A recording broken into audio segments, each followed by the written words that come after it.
Alors, première question, voyons voir, les changements les plus marquants. Oui. Alors, incontestablement, certainement, les femmes. Le statut des femmes. Énormément changé. On peut parler de bouleversement, et c'est pas terminé, je pense. Les femmes coréennes. Les femmes coréennes, et je pense qu'au niveau sociétal, on a comme un mouvement de balancier. Balancier, vous savez, tout, tac, d'une extrême à l'autre, d'accord? C'est compliqué. Je pense que les femmes coréennes avaient un statut particulier par le passé, qui fonctionnait peut-être un tant soit peu par le passé, mais qui ne fonctionne plus aujourd'hui. Grâce comportement des hommes? Non, je pense que c'est qu'aujourd'hui, la Corée, les jeunes voient le monde comme il fonctionne et voient que dans d'autres pays, on vit autrement et tout aussi heureux, et qu'une femme n'a pas à être inférieure à un homme. Que, bon, vous comprenez? Donc, toutes ces inégalités intergenres sont aujourd'hui insupportables, je pense. Donc, par le passé, c'était quand même impressionnant. Et je pense qu'actuellement, on a beaucoup de mouvements féministes assez marqués, quelquefois limite extrémistes. Je pense par exemple à Megalia, d'accord? Ce genre de symptômes de la société montrent que les femmes veulent autre chose. Ah oui, autre chose.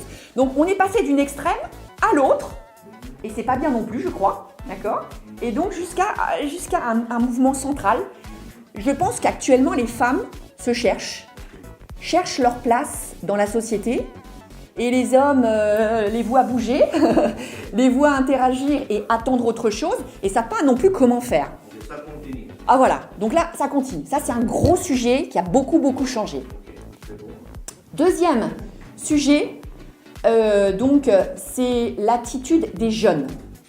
L'attitude des jeunes par rapport à leurs aînés, on va dire, à leurs professeurs, leurs parents, voilà. Donc,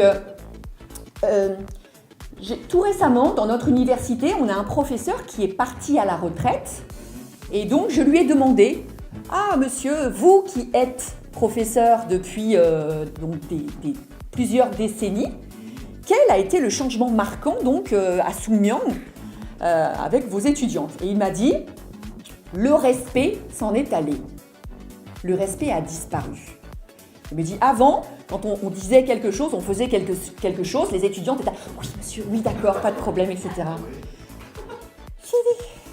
D'accord? C'est fini, c'est autre chose. Alors là encore, je pense qu'il faut replacer certains codes. D'accord? Les gens sont encore perdus. Je vois bien que quelquefois c'est n'importe quoi, d'accord? Mais je le vois bien aussi, il y a un clair changement dans le comportement des jeunes. D'accord? Maintenant, quand il y a un problème à la fac, si vous vous plaignez aux étudiants, ils vont vous dire: « Mais pourquoi? C'est quoi le problème? C'est ma vie, c'est ma décision. » D'accord? C'est différent. C'est très différent. Bon, alors là encore, ça ce sont des effets, des symptomatiques, on va dire, je pense que c'est à cause du confucianisme quelque part, donc qui a marqué pendant très longtemps la société, et maintenant les choses évoluent et on se cherche dans de nouveaux codes, de nouvelles relations sociales, très certainement. Bon, je suis pas la première à en parler. Vous avez tous connu ce livre en 2011, « Pour que ce pays vive, Confucius doit mourir ».